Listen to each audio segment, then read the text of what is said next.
Hello guys, সবাই কেমন আছেন? এই তো আমি সকালের নাস্তা করতেছি বাঙালির প্রিয় খাবার ভাত দিয়ে।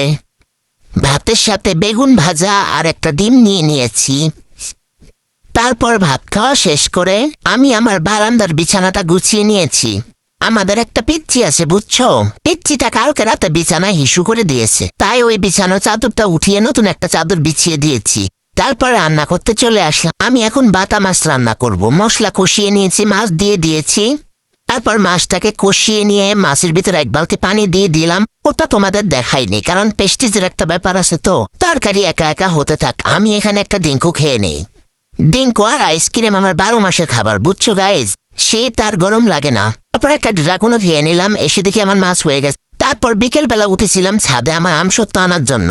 দেখো গাইজ, আমি হাসবো না কাঁদবো বুঝতে পারতেছি। আমসত্ব সব পাখিতে খেয়ে নিয়েছে।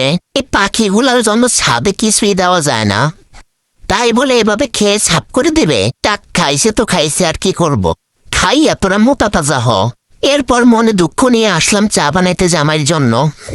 তারপর আমাদের যে পিচ্চিটা হিসু করে দিয়েছে তার সাথে একটু মজা করলাম। তারপর রুমে এসে দেখি আমাদের বিড়ালটা দুপুর 2টায় ঘুমিয়েছে। এখন রাত 8টা বাজে, এখনো ঘুম থেকে উঠেন। আজ এ পর্যন্ত কি সবাই